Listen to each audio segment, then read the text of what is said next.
インタグラルダメなの。パーミタイトいやダメなの。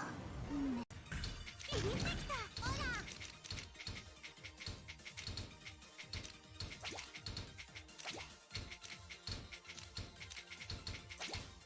テトリスいっちゃうよ。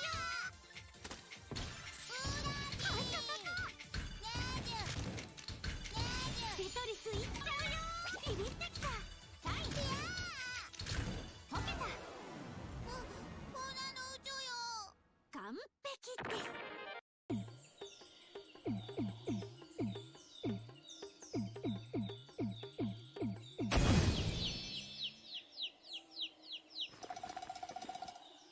はあ、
Beep.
Hello guys and welcome to today's STPL. It's Wednesday the 27th of January 2021 and we are here for DM versus Ash format. As always, best of 5 the whole way through, each game being a best of 1.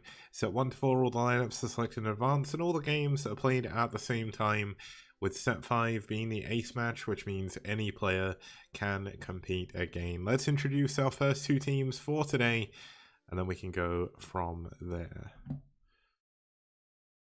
So starting us off, we are going to have DM here. DM, of course, doing a little bit better this season than they did last season. Overall, they're not doing too bad as well. They do have about a third win rate. I think it's a third. I don't know how to do maths, so please forgive me. But there we go. DM, pretty good team. When DM and Ash have fought before, we've found that they've gone 1-1, so it could be a pretty good matchup. We're going to see the return of Happy. We've not seen Happy play for DM for a while. He did sub in for DY. Sandara is back out here after getting his ass kicked by HitEmUp, who unfortunately is going through some personal stuff. So HitEmUp, of course, my condolences to your lost grandmother. That's really sad to hear. But we'll move forward. We've got Whip as well and Pre. Then their opponents for today are going to be Ash. Now, Ash this season are killing it. Ash are really, really good. They're 4 for 2 rather than 2 for 4 that DM are on. They are looking like they're going to make it into the playoffs for the first time in STPL history across 4 seasons.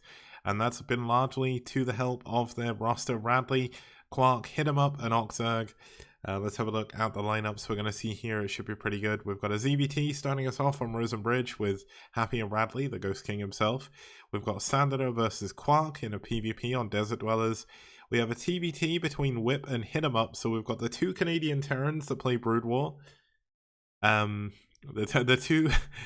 The two Canadian Terrans that play Brood War up against each other in a TBT. I'm hoping that's a good game. And then we're going to have Pre versus OctZerg on Paradise, which should be pretty good as well. So let's introduce our first map. It is, of course, going to be Rosen Bridge. We've had quite a few TBTs here so far. The average goes around about 18 minutes. Kind of a, I guess, a normal thing. In terms of how these players have done on this map, Happy hasn't played here yet. Radley has played once. But he did get beaten. That was in a different matchup though. I think that was a TVP that he lost on. But still, really weird map. We've had a lot of good games here. Hopefully this is going to be another one as we get into game 1.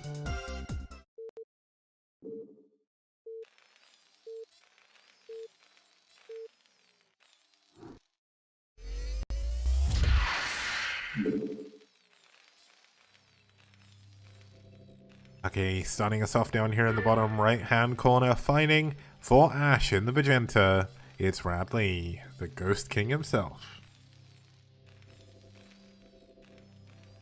And his opponent spawning down here in the bottom left island base here, fighting in the pink for DM from Chile, it's Happy. Okay, so we do have a case of mainland versus island yet again here in the STPL. We've had a lot of games like this, but usually the Terran is on the island. I do wonder how Radley is going to make use of the fact he's on the mainland. Radley, this kind of... I don't think Radley agrees with me because, like Radley has said before, that his sort of macro dropship play isn't all that good. But if there's a few players in the STPL that I would think would exceed on this map. One of them being Radley, one Eriador of course, and the other one being Shine. And all three of them have not done too bad here so far. But of course, dropships very important here for Terran. Without the dropships, you cannot attack your opponent's base unless you go for raids. And I'm not sure we're going to see that there. The Doodle is still not free. At the moment, I'm thinking about making it so if we can reach our $2,000 goal, we will free the Doodle in Season 4. Because I must admit, I'm kind of getting fed up with people asking. Like, I'm kind of getting fed up now. It was funny. You know, it was really good, but there comes a time when I'm like, no, I can't deal with this anymore. I may as well just do it, but I would like to see if we can get to the $2,000 prize pool goal.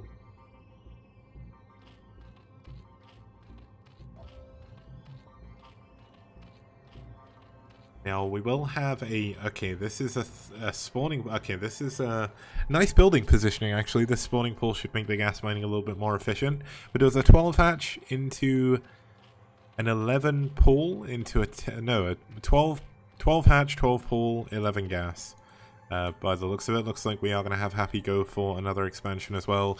Radley, of course, going for a 14cc. He knows where his opponent is as well, as he saw the Overlord, so that's good news for him. And looks like we're going to have a barracks here that's going to be lifted up and sent over to the island. There's a place you can land here. You can also land up. I don't think you can land here, but you can land here and you can land in the base as well. So... looks like we are going to have Radley go for a quick marine rush over onto his area.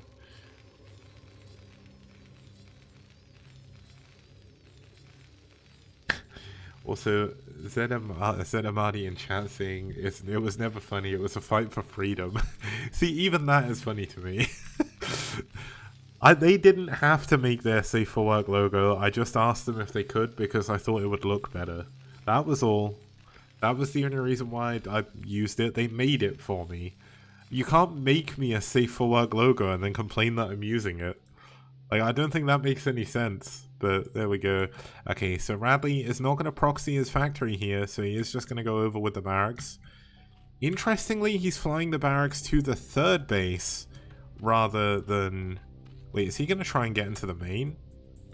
I would have thought you'd fly here based on where you put... Yeah, it looks like he's going to build it here. Now, is he going to rush Academy? He is. I reckon this is going to be a Firebat rush. Now, Firebats getting into your base is very difficult. It's very, very difficult.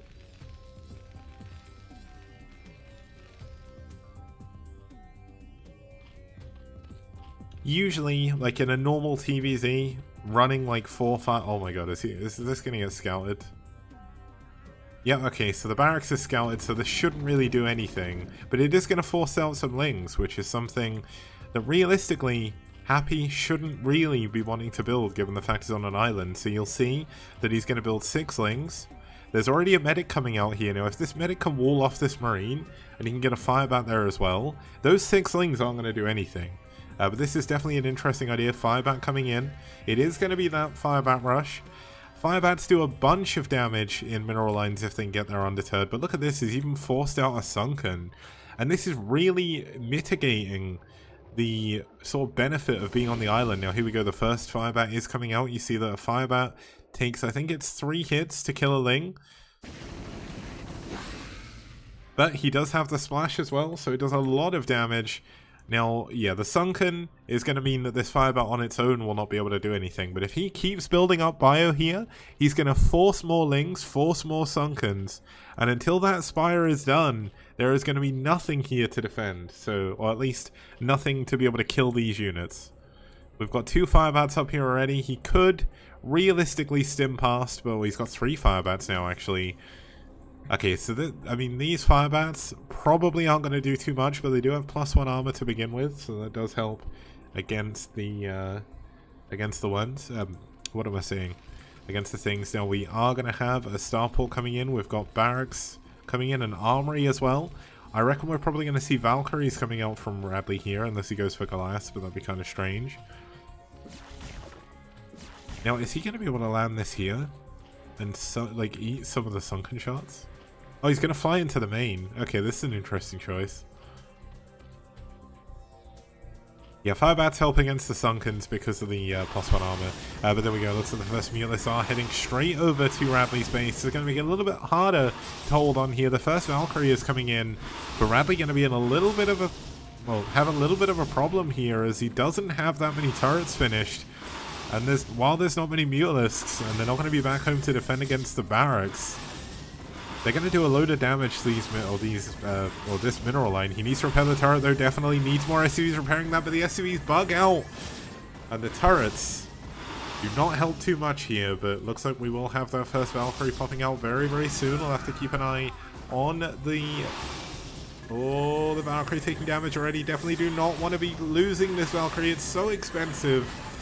But there is, of course, a Firebat coming in. 8 kills. So much damage been dealt already by the Firebat in the main. And that barracks in the main was a very good choice. Another Firebat stimming in now. Radley coming in for so much damage here. The island base has really not helped our Zerg player out here at all. 36 drones, or 36 SCVs to 15 drones. Another Firebat coming in. He's not even going to stim this one. He should stim it, but oh, he probably should have stimmed a little bit earlier. He's not going to be able to... oh my god, if he got those 2 drones. Looks like we're going to have another Firebat coming in here. We've got 3 Firebats chasing this drone. Okay, so these units are going to get taken out. The medic, unfortunately, is far away, but we've got another Firebat coming out here. This is going to stim directly into the mineral line again. The Mutalists are out of position, killing the other Firebats, and this is going to be another 4 dead drones. At the very least, and he's going to stim to try and catch up with it. Not going to be able to get it, I don't think, but Radley is safe at home, and Radley is definitely showing how good Terran can be if they just drop a barracks in someone's base. And there's another Firebat here. Oh my god, he's coming back. 2 drones have just spawned. They're going to die. Oh, no, they're not. Unfortunately, he misclicked, but there we go. This barracks is so annoying. All he had to do was kill this, but he just didn't. He focused on the 3 Firebats up here that were really, really pointless, but I don't know. Radley definitely doing a good job here, showing why he is the ghost. Well, he's not really showing why he's the Ghost King just yet, but he definitely has some of the more creative plays in the STPL. We've got ship weapons coming in for the Valkyries, up to 2 already. Not going into a 3rd one, interestingly enough, after going for +1. Air weapons. Where they're going to scout out the drone count, of course. The barracks is dead for now, so no more Firebats going to be appearing on that island. And yeah, Lolik Bratolka saying Radley's like nickname he gave himself on ladder, which was Kimi Radley Young.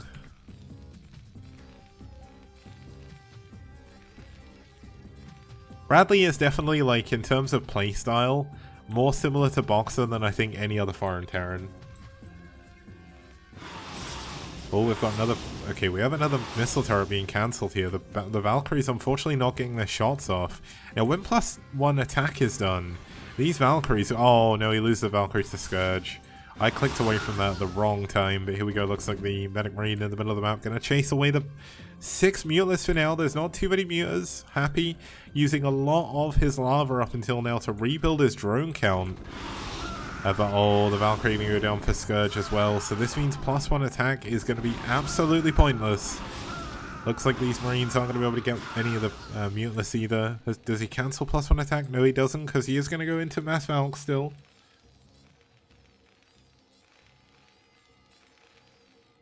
We've got a 3rd command center coming up here at the Natural. I think he's going to fly that over to the island, which is an interesting choice. It's going to be kind of hard to keep that alive when he has no units up there. But the Valkyrie is certainly going to help out against this. Do we have any Scourge here? No, we do not. And there's already 3 Valkyries here. They do have +1 now. These Mutalists do not have +1 carapaces. He's getting it. So it is going to be kind of nullified, but still, +1 Valkyries do a lot of damage.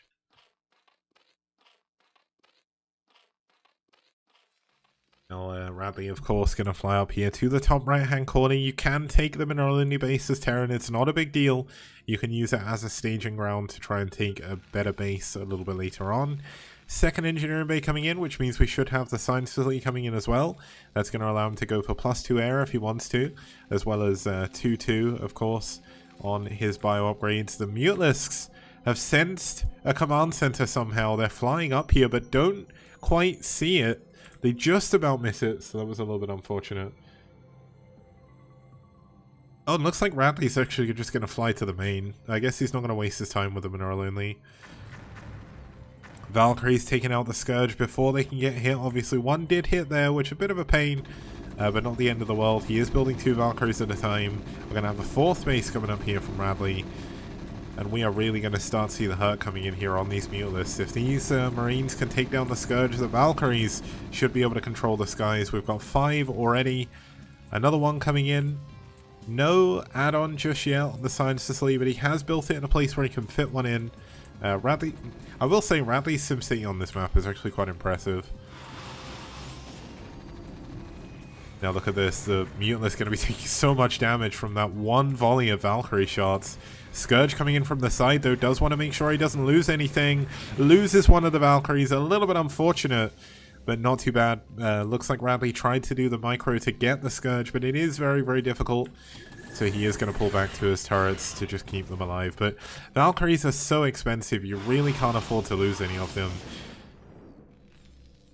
It's a little bit of a pain.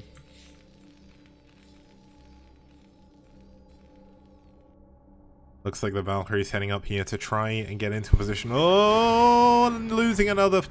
Valkyries are so dumb against Scourge. Oh my god. Radley saying it was impossible to do the patrol micro because of turn rate. I guess that makes sense. It's just one of those things of having a global tournament. Always going to have issues like that. Chile to Peru is quite a long way away, so... Not Peru. Chile to Poland. Damn it. Chile to Peru isn't that far.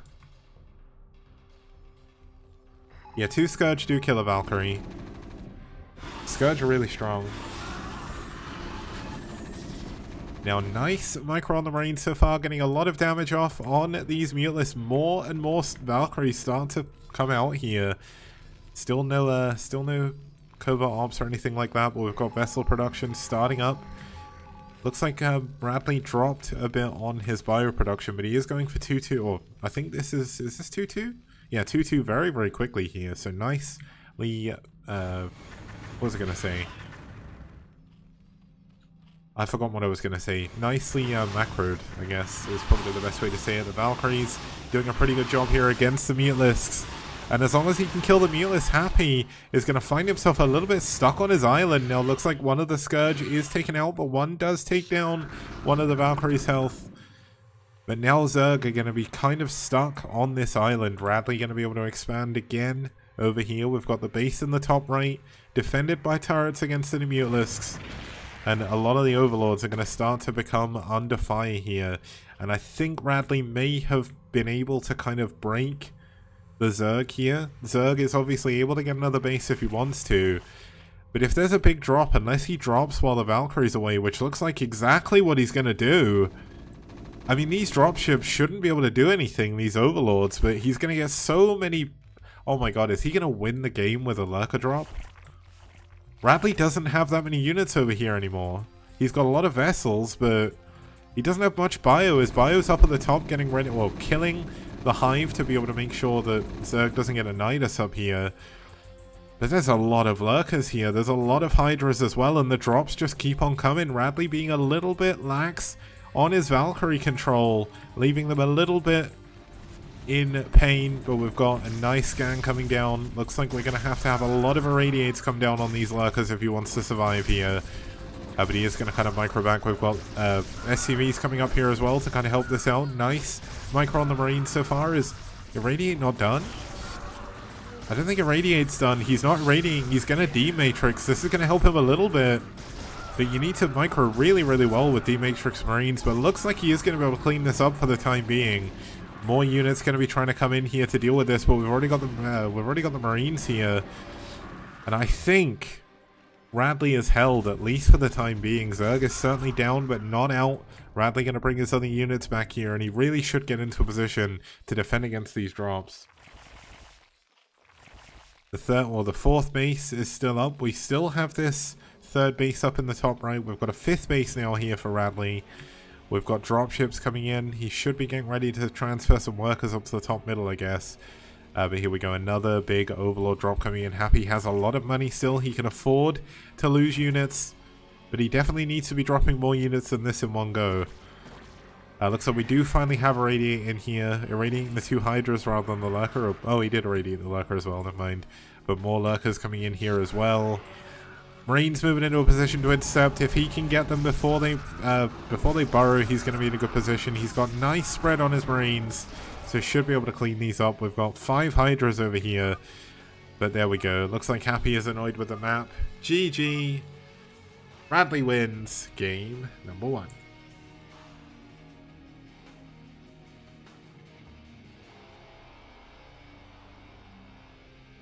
Just to double check. Frequencies open. There we go.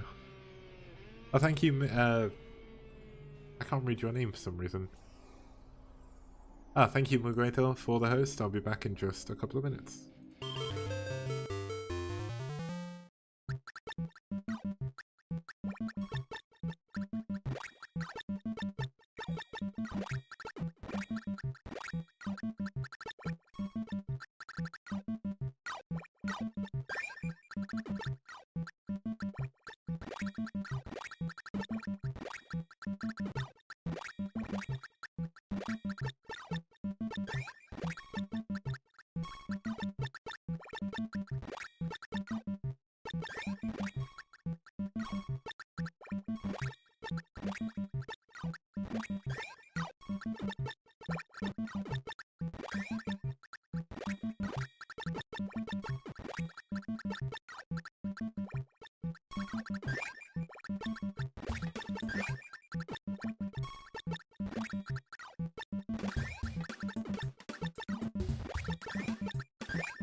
Okay guys, welcome back. We're going into game number 2 here, starting us off in the top left hand corner in the magenta, fighting from the USA but from Great Britain.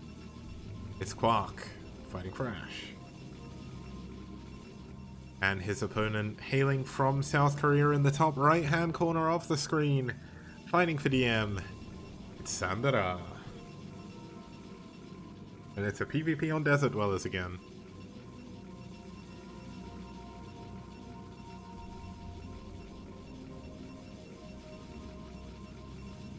Okay, I say again, when you look at okay, so out of all the mirrors on Desert Dwellers, we've had more PvPs than any other. We've had 4 PvPs and 2 ZVVs.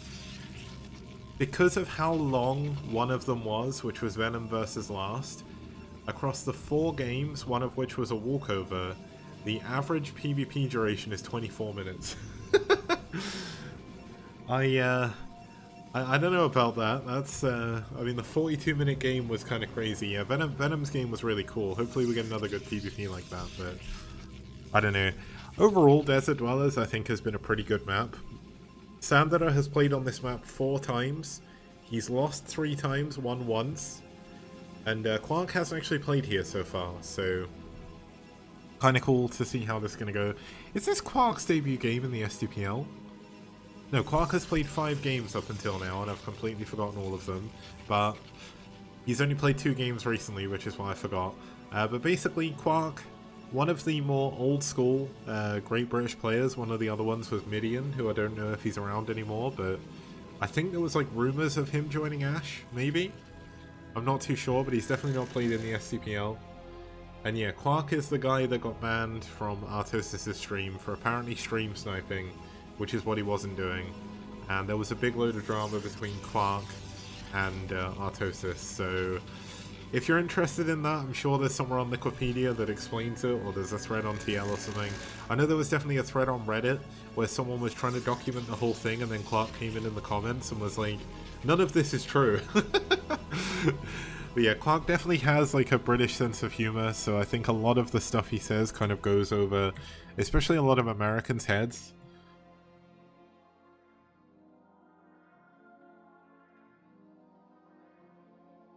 Yeah, nerd and internet drama is always really, really pathetic. Like, it's really funny. And I know I can't judge because I'm often involved in like drama, but I don't know. Like, I kind of insert myself into drama for no reason because I'm bad at that, and I'm also a massive gossip, but that's work's fault. I've become a big gossip because like working in an office, gossip is all you have. Like, that's it. Gossip is basically like, if you don't talk about gossip with people, what are you going to talk about when you're at work? Because realistically, unless you get really lucky like I did and make a really, really close friend through work where you have like all the same kind of interests and stuff, everyone else, like, either you talk to them about work or you talk to them about gossip because there's nothing else, right? But either way, we've got a push coming in here from KwarK. I didn't really talk about the game too much, but it was 2-gate against 1.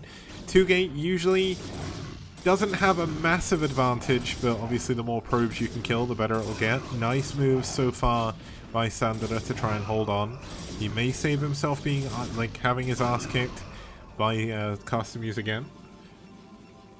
But looks like 3 probes did go down for that, and KwarK, in the meantime, is actually now up 6 probes, which is a very, or 7 probes, which is a very, very respectable number, and he is going into double Dragoon even sooner than the second gate is done by Sandara here. Now, Sandara, of course, does have a little bit of a timing where he does have more units than his opponent, but it's a very, very small timing, and as long as KwarK doesn't leave his base, the other 2 Dragoons should be done and up here to defend by the time these units get in. But there is a very small, slim timing that Sandara does have here, but he is going to be fighting uphill, which he definitely doesn't want to do. He should definitely fall back from here. This is not a fight you're going to win. Taking that damage on the Dragoon, definitely not worth it. Should have pulled back a little bit sooner.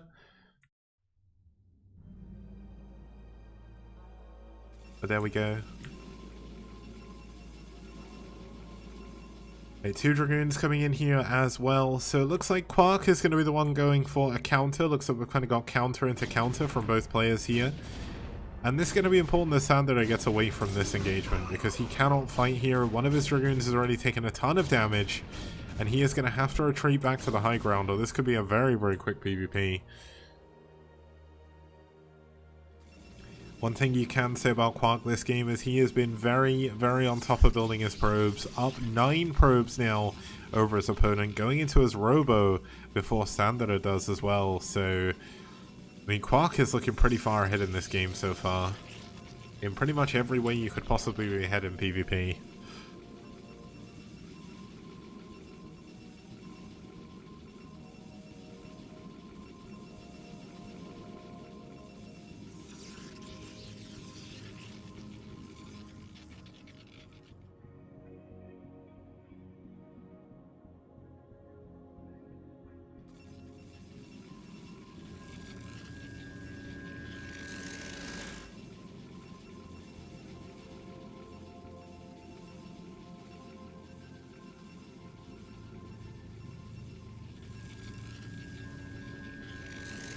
Okay, looks like we had a little bit of a skirmish out into the middle of the map here with Sandara's units at the top, but KwarK does push that back and pushes this probe back as well before I can go in to do any scouting.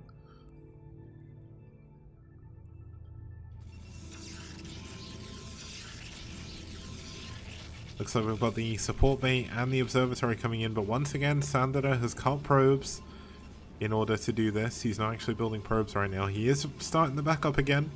But it does mean he is behind in workers, which the longer the game goes on, it's going to be a bit of a problem. But unless he's going for an expansion, 23 probes isn't too bad. Although it looks like he is going to start saving up for the Nexus.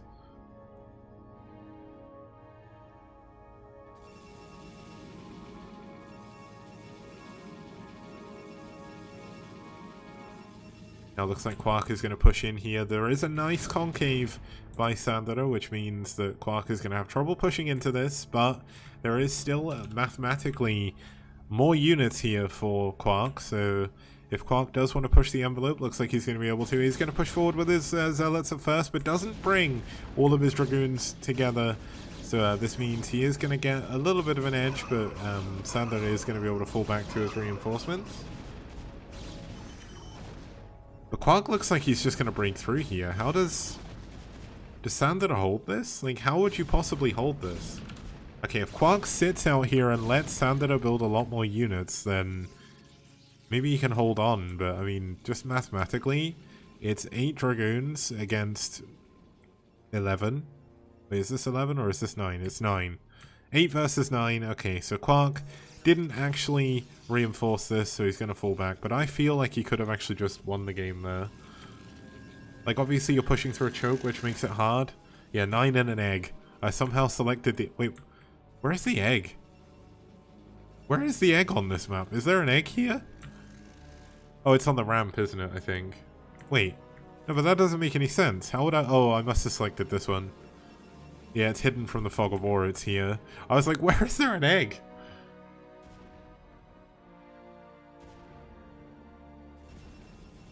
Now we do have the Observer coming in, getting picked off by KwarK. Another little win, another little victory here in this game as he gets further and further ahead. Sandara is down on 1 base against 2. He does have his Reaver. I get the feeling he's probably just going to try and go for an all-in here, but it's going to take a pretty big miracle for Sandara to win this game, I believe.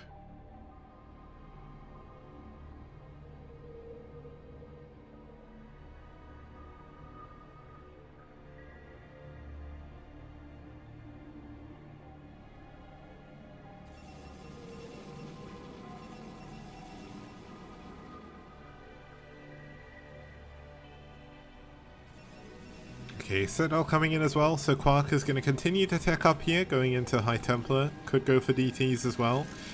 Interestingly, KwarK decided not to go for Reavers. I've only just realized this means he isn't going to have any of that splash damage, so maybe there is a chance Sandara with good Reaver control can take down all of KwarK. Oh, goodbye, Mr. Egg. There goes the egg. Maybe with good Reaver control we could see KwarK take a bunch of damage. Yeah, there's a 30 supply difference at the moment. It's 100 to 69 supply for any audio-only listeners, which probably don't exist in Brood War streams. That would be very weird. I know Doc sometimes listens to the audio, but he only does that to try and, like, he comes into chat just to moan. Yeah, looks like we are going to have this Reaver coming into the main base. There's not actually that much defense here, but the probes pulled immediately. And the shuttle is sent away. Looks like he's trying to get his Dragoons in a position to catch the shuttle as well. But the shuttle does get back home. There's still an Observer right over the Robo, which means that Sandara has not rebuilt a second Observer. Well, he has, but he flew it straight away from the Observer. So that's free scouting information for KwarK here. KwarK has a probe in the middle of the map scouting for any unit movement. And KwarK is going for his 3rd base as well. I don't think there's really audio-only streams, but technically, like with sports, you can have audio-only commentary, like with football and stuff like that. Like, football commentary on the radio is quite popular in the UK still. People listen to it in the car and stuff like that, but Looks like we are going to have Sandara try and push forward. He's going to be pushing up this small ramp, which you don't want. But then this is kind of one of the map features about Desert Dwellers, because the only ways in to attack your opponent's 3 bases is essentially up 3 small ramps, which means it's very easy to get 3 bases, very easy to hold on to them. That Scarab literally just disappeared. It didn't even bug out, it just pieced out of the map. I didn't think it it didn't explode on anything, unless it exploded on the Zealot. But I didn't see the animation. But KwarK with so many units right now. There is Reavers. Reavers are the great equalizer in PvP, especially when your opponent doesn't have any splash damage. But KwarK realistically shouldn't be losing here. He's going to come in from multiple angles. Let's see how this is going to go. He gets the shuttle. I don't think there was any Reavers in it though. And Sandara is actually going to be able to hold on to this. He's got a good position on the high ground. He's got Reavers. And KwarK is immediately going to fall back. So after that, we've seen the supplies even up a little bit. It's now 40 supply difference rather than I think he was on 50 before. We're getting a nice trade there at the very least. But yeah, KwarK definitely getting the better end of pretty much all the engagements so far this game. We've got a lot of High Templar coming in as well.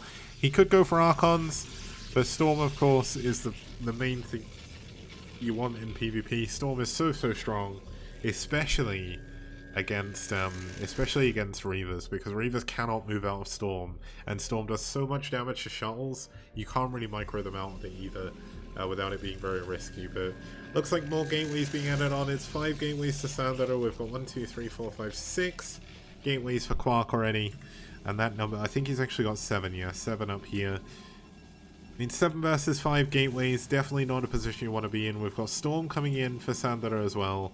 Maybe if he holds on long enough, we can see a position where he can come back, but there's still no 3rd base here. It is a mineral only, which isn't going to help too much. He also doesn't have that many workers, so even if he takes it, it's not going to be mining as efficiently.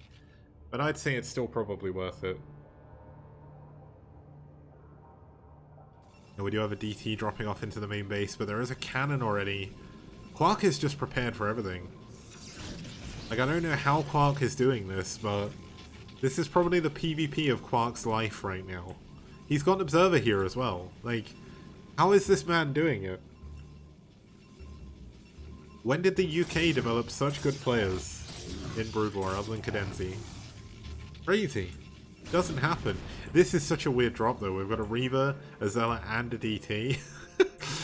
The DT didn't do anything. The Reaver couldn't come in and help either, so all of them are going to fly back home. Someone saying, isn't Elegant pretty good? Honestly, I have no idea, and I know he was on AOV, so he must have been decent, but Elegant hasn't played in years as far as I'm aware. So, I don't know. I didn't really know much about Elegant. I saw him cast with Dale quite a bit, but other than that... you know what, I'm saying Elegant doesn't play, I don't know. But... yeah, like Elegant, Midian, I don't think either of them are super active anymore. I don't know many other English players, so... I think a lot of English people, including me, are kind of ashamed to say they're English, so... it makes sense that you don't know they're English. The KwarK is so far ahead right now. He's still up, he's up nearly 30 workers. He's up nearly 50, well, he's up 70 supply. And there we go. Jesse saying, why ashamed? Like everything about the UK is terrible. Our government has literally led to us having the highest death rate of COVID in the world. We have just passed the point where 100,000 people have died. And literally, our Prime Minister on TV yesterday didn't even get upset when he was trying to apologize. Like, he didn't look sad at all. They don't care. They genuinely do not care. Looks like we are going to have... oh my god, that's a nice storm drop. A Reaver and a High Templar. What the hell are these drops? They're so weird. But the... oh, the Zealot's going to save the Reaver! But yeah, things are looking bleak in the UK. And the thing is, the people who are making the things look bleak in the UK, English people keep voting them in! That's why I'm ashamed. People keep voting to make things worse, and I'm just amazed. Like, I just can't believe it. At least America finally ousted Trump, right?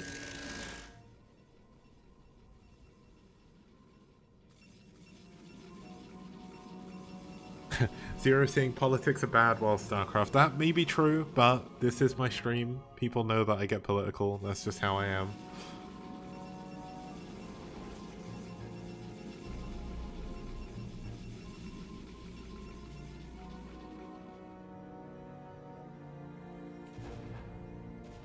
So fourth base possibly coming in from Sandara, but it's going to be quite hard for him to be able to build this, given the fact there are so many of KwarK's units in the middle of the map. KwarK taking a leaf out of Venom's book, becoming the cannon prince over here in the left-hand corner. Looks like Sandara has a probe that's blocked an expansion and killed a probe, and he is going to kill a pylon over here. Is he going to be able to kill this? Is a probe going to kill a pylon? I'm kind of excited to see if this actually works out. Looks like he's going to be able to. I don't want to look away. There we go. One more hit. 2 more hits. Kaboom. Pylon goes down. Cannon. He was building a cannon to save the pylon. But the pylon died first. Oh my goodness. Oh, and now this cannon is going to be so sad because it's not going to be able to do anything. Now it looks like we are going to have another probe come down here. Possibly going to hide an expansion at the 6 o'clock. KwarK feeling so far ahead. He's building... Okay. He's blocked building a nexus and instead is just building cannons in the middle of the map. We've now hit that point in the game. KwarK actually expanding to his opponent's base in the bottom right-hand corner. This is a very weird PvP. The world's saddest cannon. Pylon is actually going to save it though, and it's going to kill the probe. The probe should have been attacking the cannon, really. But unfortunately, this poor probe is going to die a hero. Look at him. I want to see him die. There we go. We've got Zealots finding the base in the bottom right-hand corner. But 2 Zealots are not going to be enough to kill this base. And Sandara, while maxed, is still not in a good position to push into this. We've got 2-1 upgrades for KwarK against the 1-0 of his opponent. KwarK just building cannons everywhere. Is this actually Venom? Is KwarK like account sharing with Venom or something? Like, is that what's happening? We've got 2 Reavers dropping down here with some Zealots. Are going to be able to take out the Nexus, but this costs a lot of money. He's not got the Reaver damage upgrade as well, and he can just cancel this. Okay, he doesn't cancel it, but... Wait, did he cancel that? I'm not too sure, but here we go. Looks like we are going to have a big engagement in the middle. Looks like Sandara wanted to come out of his base, but immediately got sent back in. We've got Reavers coming down, or Reavers are actually going to die down here, and that's going to be another big loss for Sandara. Looks like Sandara getting ready to move out on the middle of the map. There's a lot of units not out here, so if he can get all of his units here engaging in one go, he does have a bigger army than KwarK does, given the fact he's down 30 workers still almost. Well, I guess that's more 15. But let's have a look, see if he can break through. Lots of storm going off. Zooming right out to see the full action. Still units stuck on the high ground. But KwarK, when all is said and done, should have enough to take this out. We've got the base going down up here in the... I guess this is like the 1 o'clock position. Sandara Storm's working pretty well at the front, but after all that, we do have KwarK with a 70 supply advantage. GG, Sandara taps out, and he is going to get his ass kicked by HitEmUp once again. We'll be back in a couple of minutes with game number 3.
Alright guys, and welcome back. We're here for set number 3. We have the Canadian Ditto here, and I really hope both these players actually pick these colors. Starting us off in the bottom left-hand corner, fighting in the red for Ash, it's HitEmUp.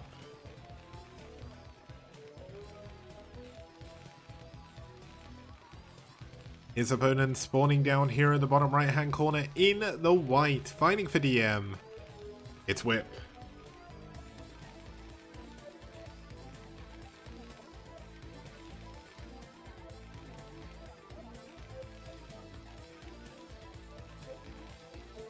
Indigo Wilds asks, what happened to the VR karaoke commercials? Well, they kept flagging copyright, so I stopped doing them. No point flagging copyright when I don't need to. This is a TVT. They are both... you know what? There may be other Canadian Terrans, but I've never heard of them. If anyone knows any Canadian Terrans that aren't Whip and HitEmUp, let me know. But essentially, in my eyes... this is basically the two Canadian Terrans vying for the top spot of Canada right now.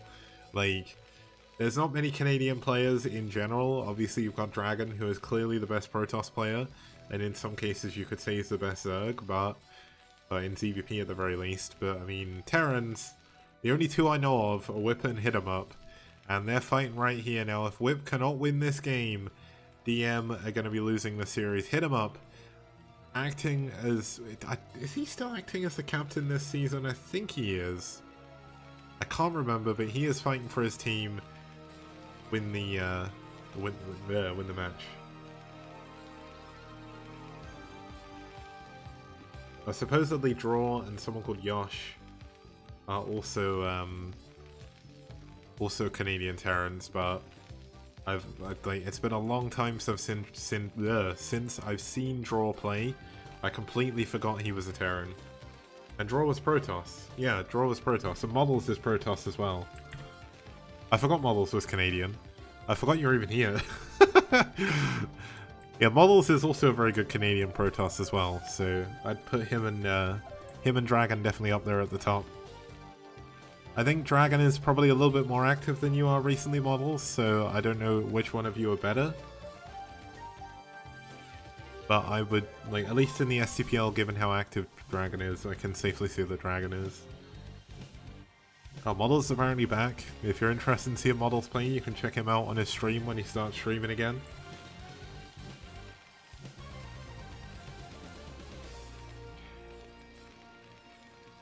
I don't know if, I don't think HitEmUp or Whip actually stream, but the good thing is we've finally got some Terran music, and it is a very good theme as well. I think this is Terran theme 1, isn't it? Or is this Terran theme 3? If anyone knows, let me know, but it's really, really good. I have no idea, but Terran themes are so good. I hope we have a really long TVT game so I can just listen into it forever. We've got two factories coming in here for Whip, so Whip is going for an all-in here in TVT. It's not often you see this build, because honestly, it's not very good. On this map, you can make it work for sure, because the natural is quite wide open, but looks like he is going to expand behind this, so this isn't quite the all-in variant of 2-Fact. He's just building 2-Fact before he goes for a command center, which is kind of weird. Oh no, he's not going to build the command center. Oh, he's faking the command, okay. Oh, it's Terran Theme 3, thank you very much. Thank you, Dizzy. Yeah, Vulture Rumbuys can be good here, but realistically, if you put your bunker here and your barracks like here, you can even put a barracks here and it blocks the ramp. Like, I get that he's scouting with his barracks, but you can just build another one. Like, barracks are cheap. And he's gonna put the barracks here to kind of block some of the units in, because, oh my god. I don't think vultures can get through here. So that means to leave his base, the vultures are going to have to go the whole way around. And Whip is supply blocked. Oh, Whip shouldn't... oh, he shouldn't have lifted them up. He could have walled the vultures in. But we are going to see tanks coming in behind this as well. And I think this is looking to be a pretty good situation for HitEmUp to be in. HitEmUp's units definitely in a better position. The first vulture is out here, but the bunker definitely going to help this out. Looks like I think HitEmUp maybe over microing the vulture a little bit, but we're going to see that repair coming in. And look at this, just the supply depot here. He can put the tank here as well. And Vulture Umbines are just not going to do anything. Logan is HitEmUp, so HitEmUp is Logan. Same person. We've got a dropship coming in here from a hidden starport coming in from Whip. This means he's going to be able to elevate her into his opponent's main, which is going to help out given the fact that we have no defense. But we do have a Wraith here already, and that's definitely going to cause a few problems for this dropship if he finds it. But there's no guarantee he's going to find it before it's too late. Looks like the Vulture going to head towards the front of the base again. Wants to make it look like he's going for a frontal assault so he can come in from behind with a drop. But even sending the tank down here, I'm not really sure I agree with this one. He should have waited for the dropship. But siege mode, I think, is done. Obviously, you can still drop behind this, but you're going to be dropping much, much less. You can also drop behind the mineral line, which is pretty good. But looks like he doesn't have siege yet.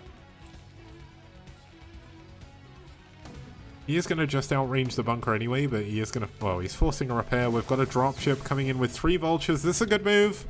Nice timing as well, but already, given the fact he waited so long to go for the drop... Oh, the mine's going. Oh, mines. Okay, that's not great, but we do have a Wraith over here, which should be able to kill the dropship. Mine's obviously going to be helping out a little bit against the tanks, but that dropship is definitely going to be going down, which you do not want to lose. You definitely do not want to be losing that right now. Vulture's going to drop off into the main. Still no siege, I don't believe, because otherwise you'd be doing it. Yeah, he forgot siege there for the duration of this. Now, he's done a lot of damage to the tanks. We've got one of them being repaired in the main base. One of them is kind of low, so as long as he gets siege mode here, he should be in a pretty good spot. But looks like he is going to go for a siege behind the minerals. And Whip is definitely looking to try and abuse the features of this map. This is why this is one of my favorite TVT maps, actually. Obviously, it's kind of annoying to have to deal with this as HitEmUp. The HitEmUp is far ahead, given the fact he does have that expansion way before his opponent's is done. We've got tanks in the main base. The Vulture's getting cleaned up immediately from that drop. And looks like the Wraith is going to push this dropship away again. And this tank, only getting 1 kill, means HitEmUp is in a very, very good spot.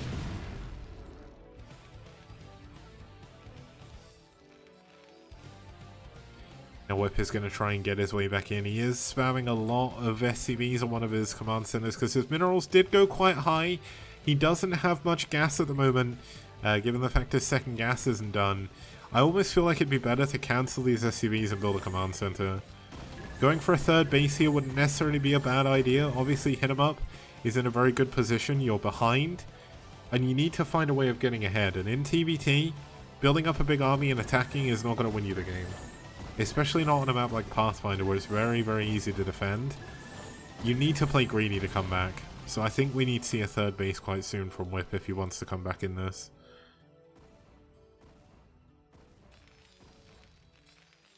Still building nothing but vultures. He still can't really afford tanks. Obviously, Whip getting into a position to expand up to the top right-hand corner. This is obviously going to save his low ground, but and we've got dropships coming in here for HitEmUp as well. So we're going to have the exact same problem that HitEmUp should have had. But where HitEmUp was in a much more defendable position, his units kind of just walked up his ramp to go into his main to defend. Like, Whip's units, they are very, very far away here. Like, this drop comes in down here. Where does Whip get his units back to defend? He's got no mines back here. He really should use some of those mines for defense, but looks like he's used them all. Maybe going for a little bit of a push down here. And look at this. Oh, I thought that was the dropship. Going to be a Wraith coming in from the bottom. Barracks coming in as well, so he can't even rebuild his starports just yet. Can't rebuild his factories even. I think both players actually lost their barracks, but we did have a lot more factories being built by HitEmUp, so... And the second barracks already built. I mean, this is one of those things where HitEmUp is obscenely far ahead. The only thing that's keeping Whip in the game is the fact that it's CBT. And he is keeping up with workers, so HitEmUp actually not building perfectly off of his command centers. Obviously, you don't need to build perfectly as such. He did cut SCVs for a while to try and build as many factories at once, just so when he lost his barracks, he could keep building them. But I definitely see that HitEmUp is the one with the advantage. We've got Whip going for a faster third base here though. And this is the kind of move that you can make to try and come back in TVT. Definitely a very, very good move to make. One of the best decisions he could do as well. It's very difficult to attack this base. Nicely timed SCV transfer. And as long as Whip can start adding a lot of factories, he is going to be in a very, very good spot moving forward. We've got a lot of vultures in the middle of the map. Some vultures coming up to the top. Going to be trying to hit that base, but the tanks very nicely positioned to push that back. HitEmUp saying he was very hungover while playing the game, so flexing about how good he is at Brood War, that even when he's hungover he can play. There we go.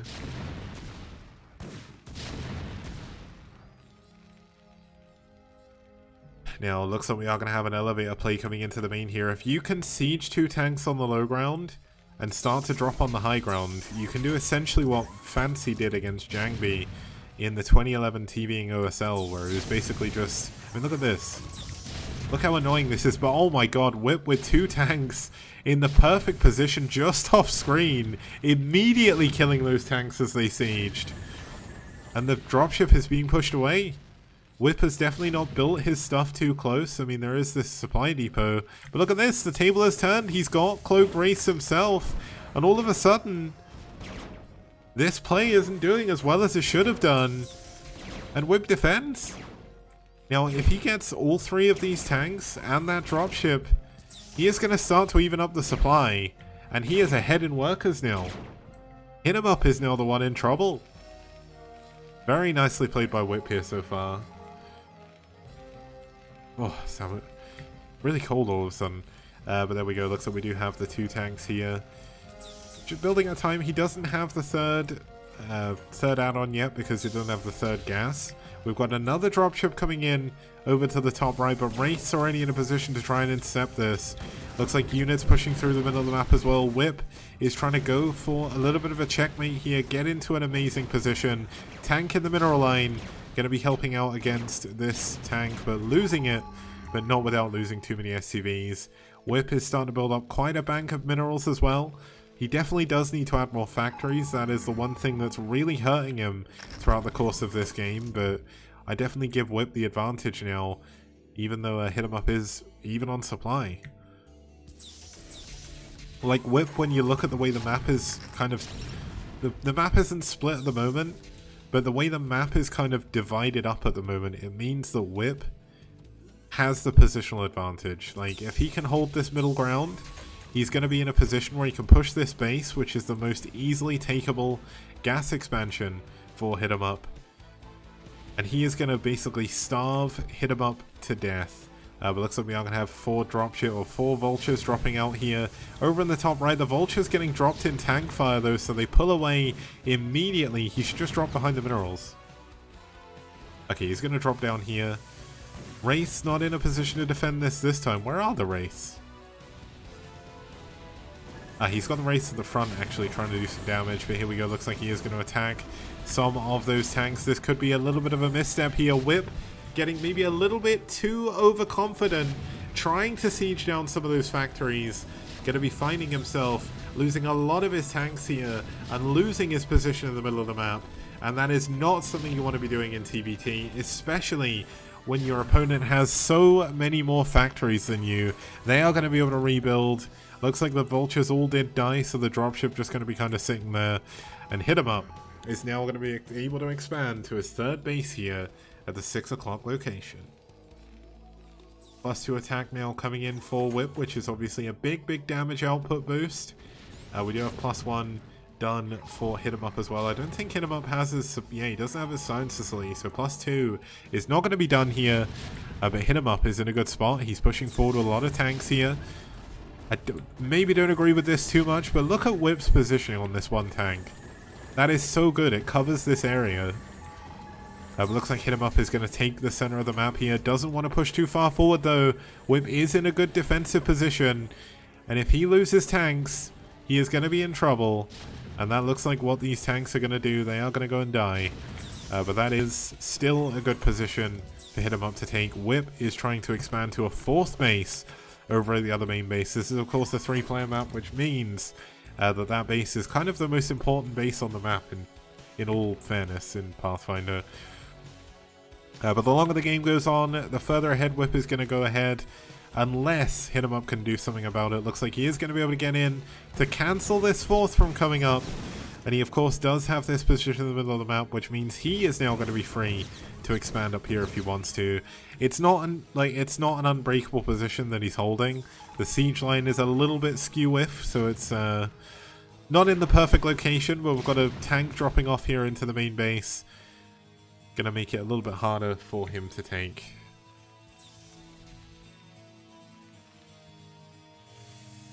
Okay, we've finally got some additional tanks coming in here. Oh, sorry, additional dropships. We've got the science facility finishing up.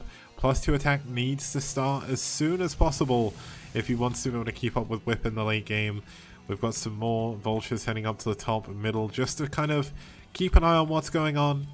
Still no +2 attack, so +2 attack is going to be done long before HitEmUp can get his.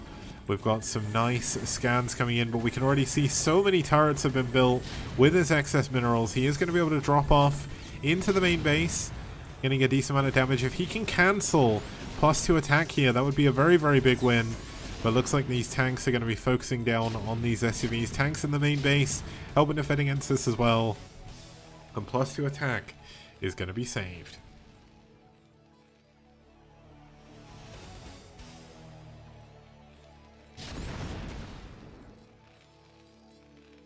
You know, a single vulture making its way up there, not able to do too much. I think a mine did go off on that tank, but not a big deal. Vultures cleaning up the 12 o'clock location again, going around the very top of the map.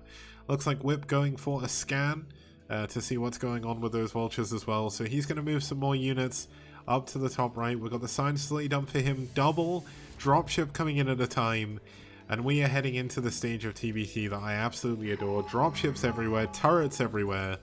And let's see how this is going to play out. Obviously, the upgrade advantage going to HitEmUp, going to Whip, which means any engagements should go better for him. The HitEmUp is down, but he's not out. He's still ahead in supply. Upgrades are important, but so are units. And at the moment, HitEmUp still has a lot of them. He is going to be able to take down some of these SCVs. They are even on bases still for the time being. And Whip will technically mine out first. So you can never tell what's going to happen. It looks like these tanks are going to be able to hold on to this base. We've got a big drop coming down here to the 6 o'clock though. And that means they're not even on bases anymore.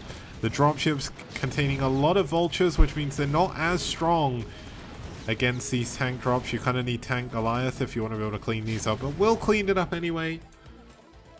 But Whip, through that drop, is going to trade very efficiently. And he is going to be finding himself at a 15 supply advantage. Tanks being dropped off at the top here as well. Looks like the tank's holding on for dear life at this third base. And I mean, Whip just has so many factories now. He's got 4, 5, 6, 7. He's got 4 tanks building at a time. HitEmUp is still only building 2 at a time. And that is going to be a big problem. In TBT, tanks are king. Without the tank count, you are not going to be able to win the game. Tanks are so important in defense. You can't attack without tanks either. But looks like we're going to have a big drop on top of a drop here. This is always interesting to see, but do they even have anything in these dropships? They're not full.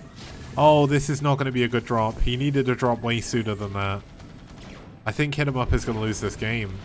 Whip is playing this out perfectly. He was so far behind from his failed opening that didn't really do too much, but Whip is starting to kill it.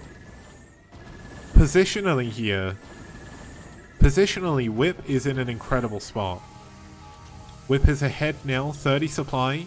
He's got no units in the middle of the map, but he does have the upgrade advantage, meaning HitEmUp can't push any further forward than this. And by holding this area, HitEmUp isn't going to be able to grab any more bases. And with the dropship advantage, with the drop unit advantage as well, Whip is going to be able to hold on to this top base. Now looks like the tank up here going to be taken down by nice pushing. 7 kills on these 2 tanks at the moment. And HitEmUp, if you play PvT over TBT, I'm banning you. That's all I'm going to say. But we've got a big drop coming in here to the main. Goliath's obviously going to be helping out against the Wraiths. And HitEmUp maybe checkmated here. Looks like HitEmUp wants to go for a big drop over here. But I don't think this is going to help him too much. He needs to defend his main base. All of the supply depots are going to be going down here. And when they go down, that means you have absolutely no chance of building an army. And looks like the drop was filled with mostly just vultures. 2 tanks here as well, going to clean up the third base. But what does the third base matter when you don't have a main? And looks like the dropship's going to fly out with the tanks in tow. No, the tanks are being left in the main base. Goliath's going to drop down here at the natural. I think unfortunately...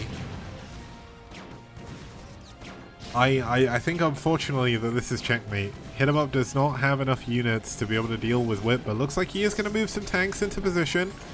His main is in trouble, but he's not dead. He's still got his factories. And he still has the ability to build depots. Like, he needs to be spamming depots right now so he can rebuild his army before Whip gets too far ahead. The third base is still alive up here, though. And the tanks do get cleaned up.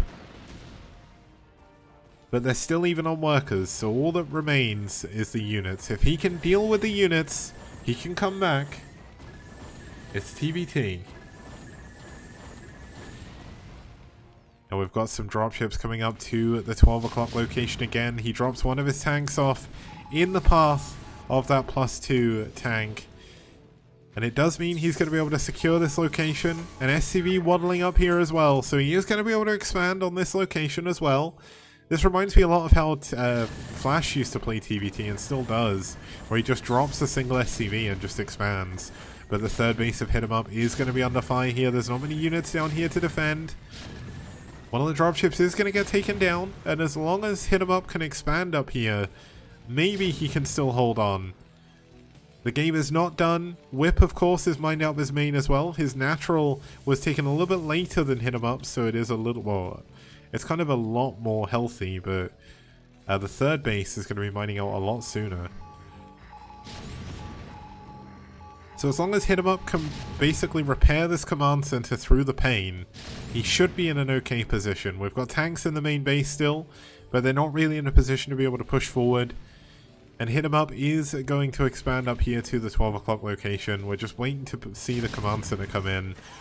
Oh, but units being dropped off in the third base. The third base is going to go down. The SCVs have mostly left, but a lot of them did go down as well. The command center going to try and float away, but that is going to go down unless he can heal it. And looks like the tank's going to come in here to maybe end the game. We've got siege tanks here that aren't sieged. Oh, if the factories come under siege here, it doesn't matter if you take 12 o'clock. I don't think I'm going to be able to come back in this game, but Whip played this perfectly. HitEmUp played well as well. But I would definitely give the advantage to Whip in this game. Very, very nicely played TBT. A very, very fun TBT as well. It's not often we get to see a lot of drops in the STPL, so I'm kind of glad we got this game.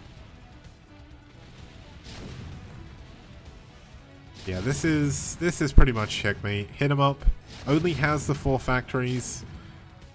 One of them is about to die, and that was one of the only places you could build tanks. And without being able to build tanks, you're not going to be able to do anything. We've got a drop coming in on the main base up here. The SCV has gone down. And we just simply do not have any units from HitEmUp to be able to defend this. The SCV's transferring over here. Are they going to get focus fired? Yes, they are. How many kills are we going to see? Oh my goodness. 4 kills, 3 kills. Okay, that wasn't nearly as bad as I thought it would do, but HitEmUp is going to try and desperately hold on here. Pulls all of his units up to this 12 o'clock location. Of course, Whip is still going to be mining out soon. He does save the 12 o'clock location here. But he is definitely on a timer. Vultures coming into the main base, laying mines here, which are going to help clean up these units. And the final factories are about to go down as well. HitEmUp staying in the game, but GG. Crying face. That's it. That's Whip's win. And that keeps DM in the series. We'll be back with game number 4 when we get back. It's going to be a ZVP after this.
Okay guys, welcome back. We're here for game number 4 between DM and Ash. We just saw Whip take down HitEmUp, which leaves us to game 4 with all to play for. Starting us off here in the top left hand corner, fighting for Ash on match point from Macedonia, it's OctZerg.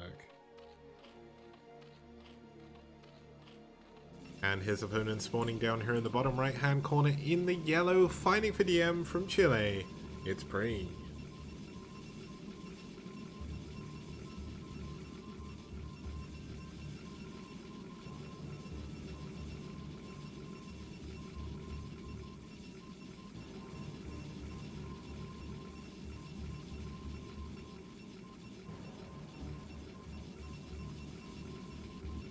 Now, obviously with Ash being so close to being able to make it into the playoffs this season, OctZerg is definitely going to be wanting to win this game if he can. Ash, throughout the 4 seasons they've been in the STPL, have not made it to the playoffs once. So this would definitely be a historic moment for their team. Their roster this season has been really, really good. Now, Pre, of course, I mean, DM haven't done as well this season, unfortunately, but we still don't want to lose. If we look at the rankings, DM are still within a shot of being able to get into the playoffs. If they can beat Ash here, then they're going to be kind of tied with most likely IRK, well, one of IRK or Naz, because IRK and Naz are going to play each other, and they'll be tied 3-4. If Ash can win here, they'll tie themselves up with Net Wars at 5-2, and they'll actually be in a better position, and they'll be in 3rd place. Behind Wiko and Soul, or behind Soul and Wiko is probably a better way of wording that. But essentially Ash are killing it this season. Now, this map, historically in the STPL so far, has somewhat favoured Zerg. We've had a lot of ZVPs here, 9 of them to be exact, with 6 of them going to Zerg, 3 going to Protoss. Now, a lot of the ZVPs here have ended very fast. The average ZVP game time here is 10 minutes. Like, that's kind of insane. I hit him up saying in chat that DM beat them last season and knocked them out. If they'd won that clan war, that would have made they would have made the playoffs. Oh, that's really unfortunate. So this is kind of like a revenge van match. Okay, revenge van, if no one knows what that is, like, I swear I'm going insane. Like, I've never found anyone else who saw it when I did. But basically, back when Proleague and OSL and MSL was the thing and everything during the Casper era, OGN hosted this show called the Revenge Van, and essentially it was like an RV camper van that drove around with 2 PCs in it, right? And what they would do is they would get people who had like rivalries to play against each other. I swear that show existed, but I've not found anyone who remembers it. Like, I can't find any VODs for it either, so I don't know if it existed or I'm just imagining things. But ever since I saw that, I use the word revenge van for everything.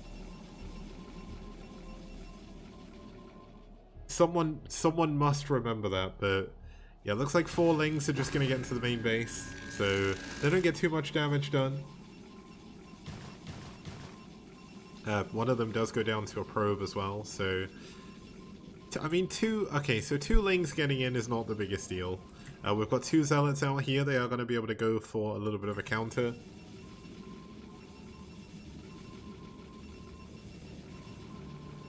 Radley confirms it's real.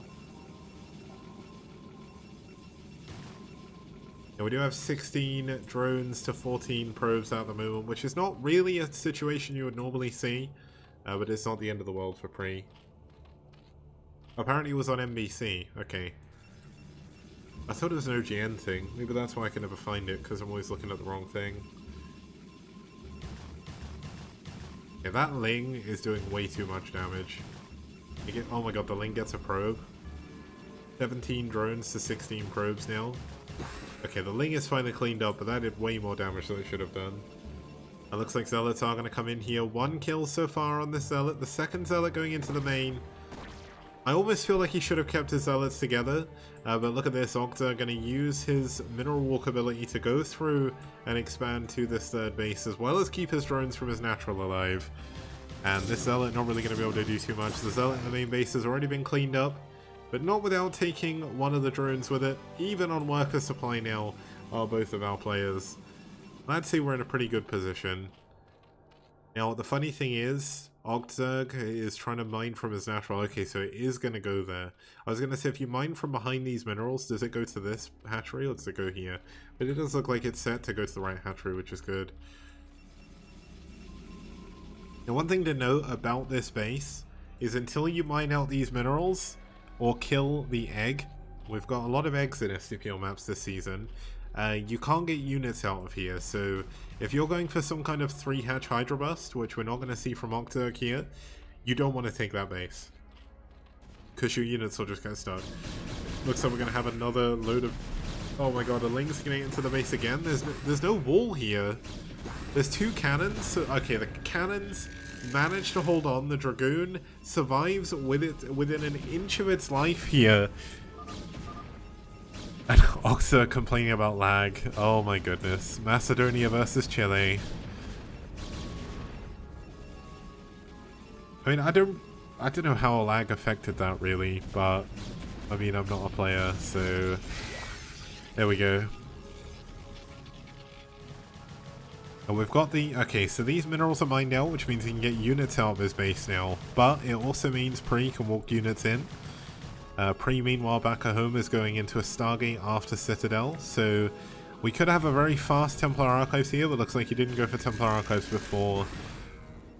what was I going to say? Before... What's it called? Before Stargate. He is going to go to Stargate anyway. Okay, so the one thing I don't understand is people who complain about lag. What people need to realize is when it's lagging for both of you. Like, it's not like, it's not a big problem. Well, it can be a big problem, but realistically, like, if you're both lagging, it kind of evens out, right? Like, it's not like one player is lagging and you're not, you know?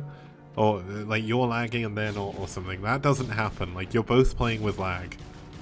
And I would say that Protoss suffer a lot more in lag against Zerg than Zerg do against Protoss.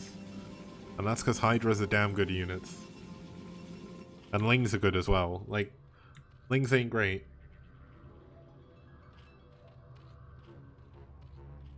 Yeah, Radley saying he only blames people for lag when they play like a lag abusing strategy like Forward Gate Zealot because it's so hard to micro Marines, but okay, that's a problem, but then you've got to realize that they also can't really play non-lag strategies because they're lagging.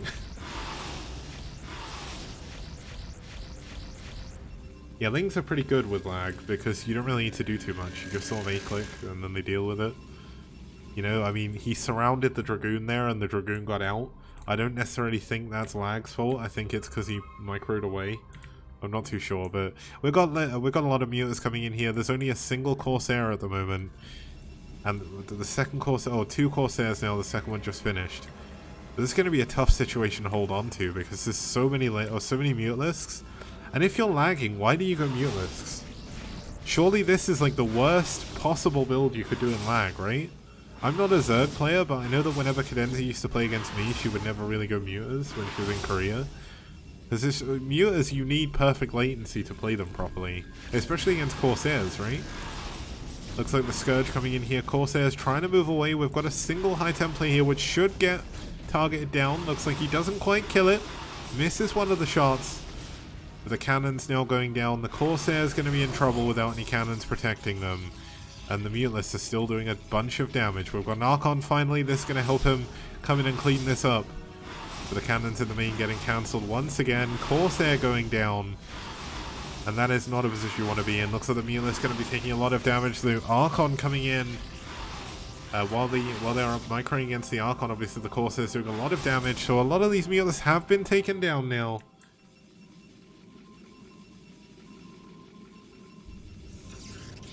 Oh, and Ivaniok saying it was turn rate 20. Wait, what? Okay, I have no idea. Like, that's so weird. I don't know. If they're playing turn rate 20 from Macedonia to Chile, I don't know how the Brood War stuff works. It looks like the Corsair are going to be able to... Oh my god, all the Mutalists are going to go down here. Oh, that's actually a big win for Pre. And Pre needs this. Like, as I said, if Ash win this game, they are going to take out DM. So DM need to pull it in. They need to get the win here if they want to stay alive. even in the tournament, I would say, because they're very close to being able to get into the playoffs, but another loss could put that in jeopardy, depending on how the games for the other teams go. Looks like we've got a lot of gateways coming in here, going up to 7, 8 gate now, so he's going to be pushing off of his 3 bases. We've got a lot of Mutas coming back in again. There's only a single cannon defending this mineral line. The Archon not really going to be in a good position to come and defend against this either. But the Mutas trying to micro down some of these Corsairs. The Archon getting a little bit stuck, but coming in. But look at this, he's just going to fly away from the Archon. It's always sad when you see an Archon, like it's trying to chase the Mutas, but it's stuck. We do have Storm though. There's a lovely Storm on top of the Mutas. If he can get that Archon shot off, he's going to be in a good spot, but it's rough. There's a lot of damage to be taking.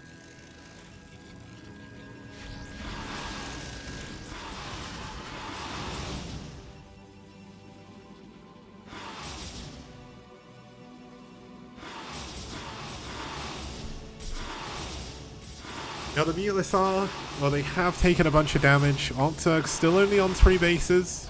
Archon going to come in here, do a little bit more damage there. Definitely going to help out a lot. We do need to see some better Storms though if he wants to hold on against the Mutas longer term. But now we're starting to see the macro coming in. We've got 3 hatcheries, 4 hatcheries, going to be 5 hatcheries so far for OctZerg. Going into Overlord Speed. I'm surprised that's not done yet, but we've got Hydra Speed coming in as well. And the more damage that these Mutas do, the more that Pre is going to be wasting trying to defend against them, and the more the follow-up Hydra attack is going to be doing here. So, looks like Pre is going to come, or he's going to leave his base at the worst possible time. The Muta's coming back in. There's no Storm to defend his base. The single cannon going to be taken down almost immediately again. And Pre going to be losing a lot of workers. OctZerg nearly evening up the worker supply once again. The probes running away to the cannon. But not without losing a load. Missed Storm there, a little bit unfortunate. Archon unable to get into a good position. Trying to focus fire the pylon on the way out to try and get some of these. Oh, there we go. Nice Storms at the front, actually. But this High Templar is going to go down. This High Templar is going to go down as well.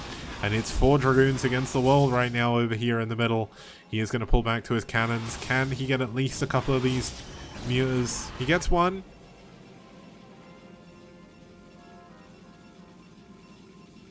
But this is definitely not looking good for Pre. Pre is holding on valiantly, but OctZerg is starting to get to the point where he is going to become unbeatable. He's got his upgrades coming in, +1 about to finish. He's only got 1 Evo chamber at the moment. He's actually not mining fully off of his gas down here, but he doesn't... Oh, he does have a large glut of gas.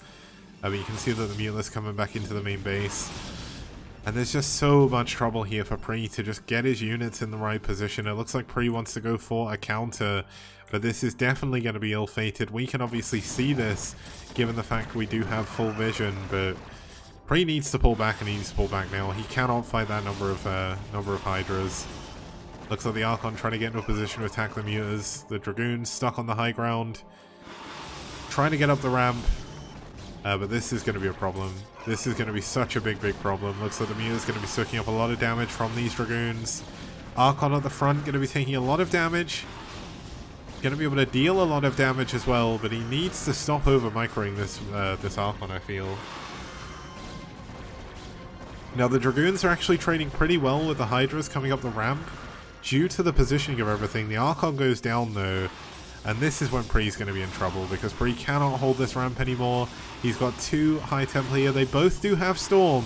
So he can maybe hold on here, but he needs some damn good Storms.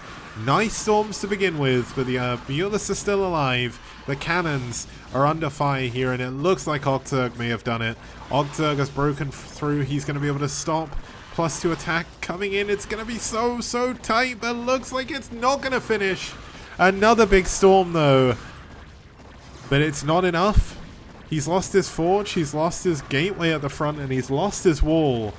And there's just going to be more and more units flooding out of 5-6 hatcheries from the other side of the map. The Archon at the front going to be trying to do its best here to try and hold on. But the DT goes down, the Zealots go down as well.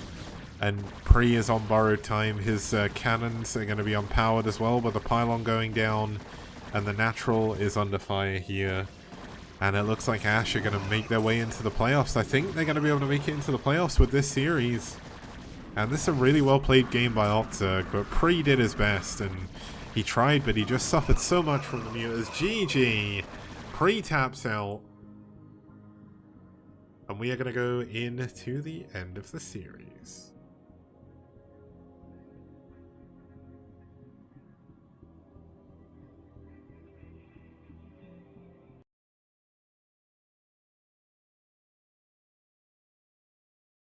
Okay, so of course that is going to bring an end to the stream today, but just to go through the results, we did have Radley winning over Happy on Rosen Bridge, playing a very, very well played TVZ. KwarK took down Sandara on Desert Dwellers, really, really well played PvP. Whip over HitEmUp, a very good TVT played by Whip. HitEmUp did well as well.